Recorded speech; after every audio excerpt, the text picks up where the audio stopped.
En me réveillant ce matin, j'ai eu l'idée de faire cette vidéo pour partager ma première année d'expérience en tant que freelance avec ceux qui le souhaitent. En guise de disclaimer, je tiens à préciser que ceci reste mon expérience personnelle. Ce qui n'a pas fonctionné pour moi pourrait fonctionner pour vous et vice versa.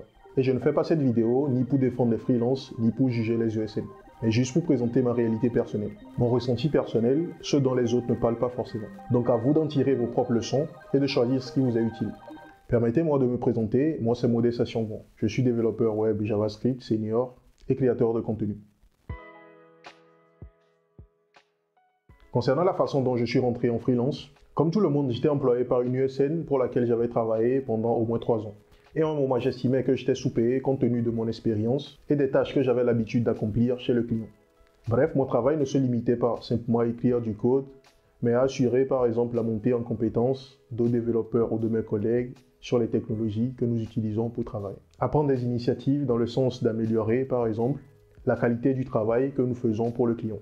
En novembre 2022, j'ai quitté mon ESN pour une mission en freelance.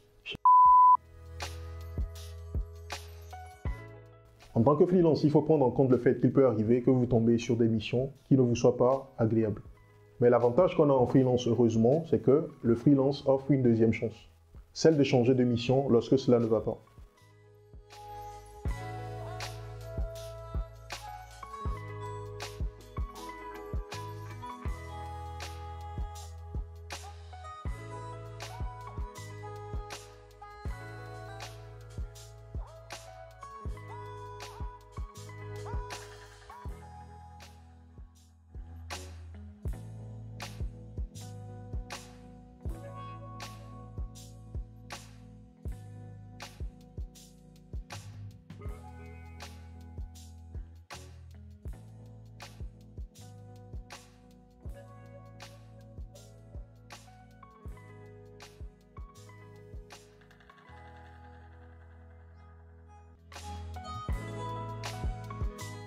Durant les 1 mois avant la fin de ma mission, que je peux appeler comme période de transition vers la fin de ma mission, j'ai été contacté par plusieurs ESN proposant des missions pour des postes de senior, des missions pour des postes de lead ou des postes à responsabilité. Mais tout cela avec des TJM qui étaient très bas. Et quand je dis très bas, c'est 600 € comme TJM pour un développeur senior avec plus de 10 ans d'expérience. Pour info, en 2019, quand je travaillais encore pour une ESN et que j'étais en mission chez le taux journalier moyen d'un développeur senior confirmé était d'environ 600 € la journée. À un moment, j'ai compris que ce sont les ESN qui avaient accès à la majorité des offres qui étaient publiées sur le marché. Et comme ils n'ont pour la plupart pas de ressources à leur disposition pour répondre à ces besoins, ils doivent passer par des freelances. Cependant, de leur côté, ils essaient de maintenir une marge entre ce qu'ils vous proposent et ce que le client propose réellement. Et cela dans le but de gagner quelque chose. Et je ne suis pas contre cela, c'est du business, c'est légitime. Je ne fais qu'exposer un fait. Les ESN les plus généreuses ont par exemple des marges de 10% sur ce que propose le client. Je suis déjà tombé sur des posts sur LinkedIn où des développeurs ou des freelances se plaignaient pour le fait que certaines ESN maintenaient des marges qui allaient jusqu'à 30-40% sur le TJM qui était proposé par les clients, et cela à leur insu. Après la fin de ma mission, c'est-à-dire en 2023, à côté, durant cette période des coûts de marché, j'avais beaucoup de propositions en CDI avec des plafonds de 80K. Je me rappelle avoir même eu une proposition qui allait jusqu'à 90K. Et ce sont généralement des propositions de postes de lead ou de développeurs seniors. Et je pense à l'heure où je fais cette vidéo, c'est-à-dire en novembre 2023, que c'est la tendance dans la tech pour les développeurs seniors, c'est-à-dire 80K ou 90K limite, même si les 90K sont rares. Malgré que ce sont des propositions intéressantes en CDI, ce que j'aurais aimé avoir lorsque j'étais encore en CDI chez mon ESN, je ne voulais pas personnellement faire marche arrière et revenir en CDI.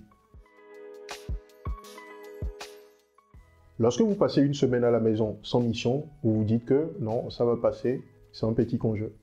Personnellement, je m'occupais en me documentant sur les technologies que j'utilise, je m'occupais des vidéos que j'avais à préparer sur ma chaîne et d'un workshop également que j'avais à préparer. Mais après une semaine, vous vous demandez si vous n'exagérez peut-être pas et qu'il ne faut pas simplement baisser le TJM pour trouver quelque chose à faire, genre une nouvelle mission. Mais la réponse intérieure que j'avais à chaque fois, c'est-à-dire mon moi, me disait non, ne le fais pas. Tu trouveras sûrement mieux. Mais pour info, c'est ainsi que j'ai passé 2 à 3 semaines à la maison sans mission. Donc c'est quelque chose qu'il faut prendre en compte lorsque vous faites du freelance. Qu'il peut arriver, si vous ne préparez pas bien votre sortie, de vous retrouver sans mission pendant une longue période.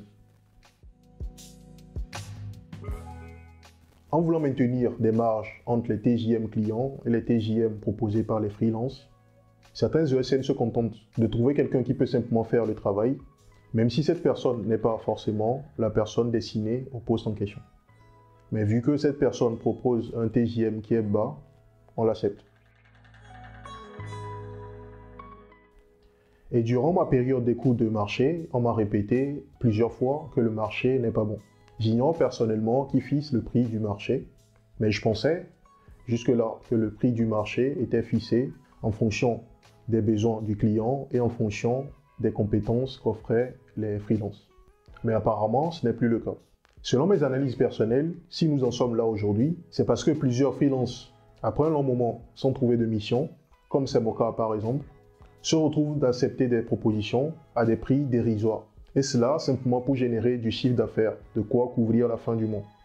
Oui, je comprends que 200 € en tant que TJM, c'est mieux que 0 € à la fin de la journée.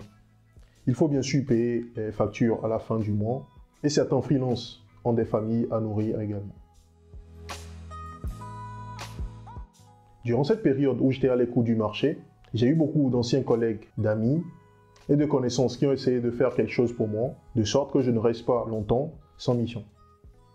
Et cela passait par des posts sur LinkedIn, des partages de CV avec leur réseau, etc.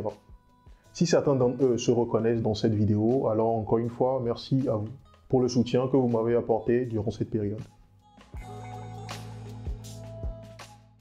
Encore une fois, en se basant sur mes analyses personnelles durant cette période, je pense que si les freelances étaient directement en contact avec les clients finaux, ou qu'ils étaient au parfum des offres d'emploi, je pense que cela améliorerait beaucoup leur situation.